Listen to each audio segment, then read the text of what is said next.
Assalamualaikum warahmatullahi wabarakatuh. Kembali lagi dengan saya Muhammad Adi Askurin Baranuri, CGP Angkatan 11 Kabupaten Lamongan dalam pemaparan koneksi antar materi modul 1.4 Budaya Positif. Kesimpulan dari modul 1.4 tentang budaya positif di sekolah serta peran saya sebagai seorang guru adalah: seorang guru yang baik harus memiliki kemampuan dalam mewujudkan budaya positif di sekolah. Budaya positif tersebut dapat dijalankan dengan menerapkan konsep-konsep inti seperti 1. Disiplin positif, 2. Motivasi perilaku manusia, 3. Posisi kontrol restitusi, 4. Keyakinan sekolah atau kelas, 5. Segitiga restitusi. Disiplin positif. Disiplin positif merupakan suatu cara penerapan disiplin yang mengajarkan anak bertanggung jawab dan menumbuhkan kesadaran diri berdasarkan nilai-nilai kebajikan. Disiplin positif lebih ke arah disiplin diri yang dapat mengontrol diri dalam melakukan segala tindakan. Selanjutnya, disiplin positif merupakan disiplin diri dapat membuat murid memahami dan menyadari berdasarkan motivasi internal, bukan akibat paksaan, ujian, ataupun hukuman. Motivasi perilaku manusia. Terdapat 3 motivasi perilaku manusia. Yang pertama, untuk menghindari ketidaknyamanan atau hukuman. Yang kedua, untuk mendapatkan imbalan atau penghargaan dari orang lain. Ketiga, untuk menjadi orang yang mereka inginkan dan menghargai diri sendiri dengan nilai-nilai yang mereka percaya. Posisi kontrol restitusi. Terdapat 5 posisi kontrol restitusi sebagai guru. Yang pertama, guru sebagai penghukum. Kedua, guru sebagai pembuat merasa bersalah. Ketiga, guru sebagai teman. Keempat, guru sebagai pemantau. Kelima, guru sebagai manajer. Posisi kontrol restitusi. Di antara kelima posisi kontrol tersebut, sebaiknya seorang guru menggunakan posisi kontrol sebagai manajer. Sebagai manajer, guru dapat berbuat sesuatu bersama murid, mempersilahkan murid bertanggung jawab, dan mendukung murid agar dapat menemukan solusi.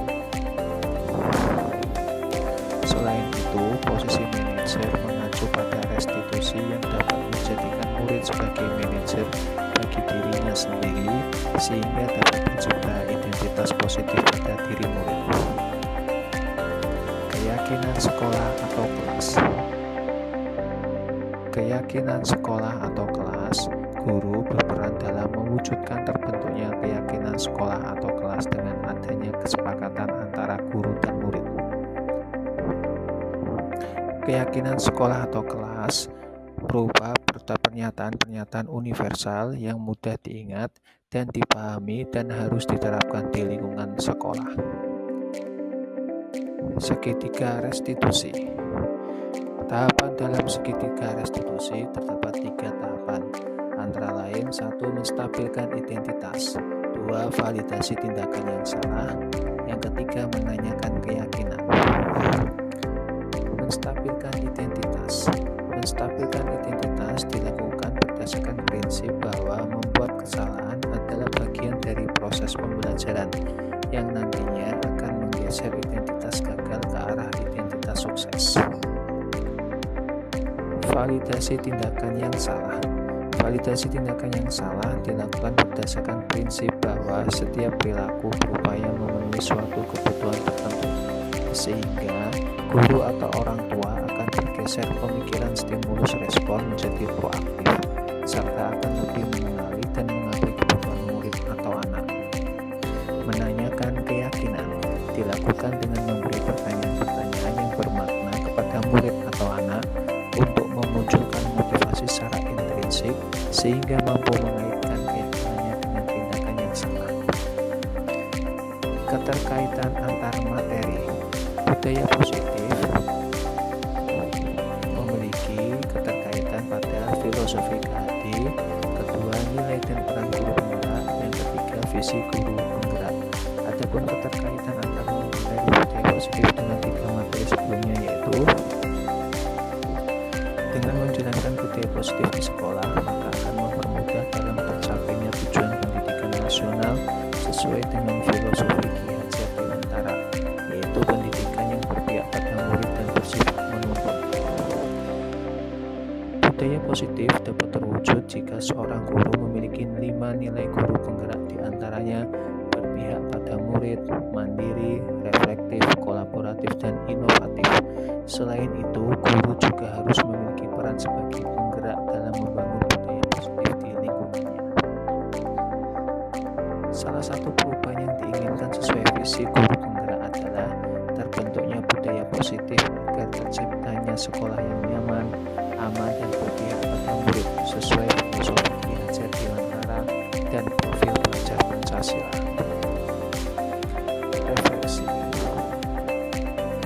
Sejauh mana pemahaman Anda tentang konsep-konsep inti yang telah Anda pelajari di modul ini? Adakah hal-hal yang menarik untuk Anda dan di luar dugaan?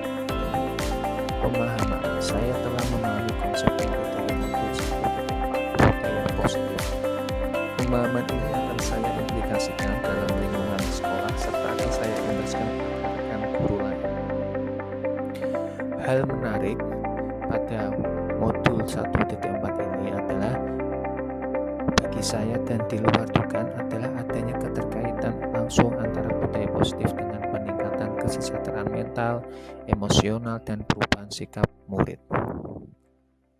Perubahan apa yang terjadi pada cara berpikir Anda dalam menciptakan budaya positif di kelas maupun sekolah Anda setelah mempelajari modul ini?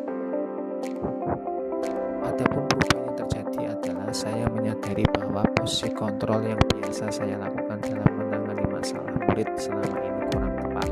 Seharusnya saya berperan sebagai manajer yang menangani masalah menggunakan segitiga restitusi. Pengalaman seperti apakah yang pernah Anda alami terkait penerapan konsep-konsep inti dalam modul budaya positif baik di lingkup kelas maupun sekolah Anda? Saya menangani siswa yang tidur saat jam pelajaran menggunakan langkah-langkah dalam segitiga restitusi, yaitu menstabilkan identitas, validasi tindakan yang salah, dan menanyakan keyakinan. Bagaimana perasaan Anda ketika mengalami hal-hal tersebut? Perasaan saya merasa senang karena dapat menerapkan segitiga restitusi dalam menangani sebuah persoalan dan menjadikan murid mampu belajar dari kesalahan yang telah dibuat. Menurut Anda, keterkaitan pengalaman dalam penerapan konsep-konsep tersebut, hal apa sajakah yang sudah baik, adakah yang perlu diperbaiki? Hal yang sudah baik menurut saya adalah munculnya motivasi internal pada diri murid untuk melaksanakan budaya positif setelah mendapatkan pendampingan menggunakan segitiga restitusi. Dan yang harus diperbaiki adalah saya harus selalu memposisikan diri saya sebagai manajer dalam menangani persoalan. Sebelum mempelajari modul ini, ketika berinteraksi dengan murid, saya 5 posisi kontrol, posisi manakah yang paling sering Anda pakai dan bagaimana perasaan Anda saat itu. Setelah mempelajari modul ini, posisi apa yang Anda pakai dan bagaimana perasaan Anda sekarang, apa perbedaannya? Sebelumnya, posisi kontrol saya sebagai penghukum dan pemantau. Pada saat itu, saya selalu merasa bersalah karena harus memberikan hukuman jika anak berbuat kesalahan. Namun setelah mempelajari modul budaya positif, saya mulai menerapkan posisi manajer dalam penyelesaian masalah. Perasaan saya tentu menjadi sangat senang dan saya mulai menyadari pentingnya komunikasi yang efektif untuk menumbuhkan rasa tanggung jawab pada diri murid. Sebelum mempelajari modul ini, pernahkah Anda menerapkan segitiga restitusi ketika menghadapi permasalahan murid Anda? Jika iya, tahap mana yang Anda praktekkan dan bagaimana Anda mempraktekannya? Saya pernah melakukannya, namun hanya menggunakan satu tahapan saja, yaitu menstabilkan identitas dengan memberikan kenyataan setiap orang pasti pernah berbuat kesalahan atau tidak ada manusia yang sempurna. Selain konsep-konsep yang disampaikan dalam modul ini, adakah hal-hal lain yang menurut Anda penting untuk dipelajari dalam proses menciptakan budaya positif baik di lingkungan kelas maupun sekolah? Hal lain yang penting dipelajari dalam proses menciptakan budaya positif adalah melakukan kolaborasi antara sekolah dan orang tua murid, agar budaya positif ini jangan hanya dilakukan di kelas atau sekolah saja, melainkan juga harus dilakukan di rumah, agar menjadi suatu kebiasaan atau karakter yang melekat pada diri anak saat berada di lingkungan manapun. Terima kasih telah mendengarkan pemaparan dari saya mengenai koneksi antar materi modul 1.4 tentang budaya positif. Salam guru penggerak, tergerak, bergerak, dan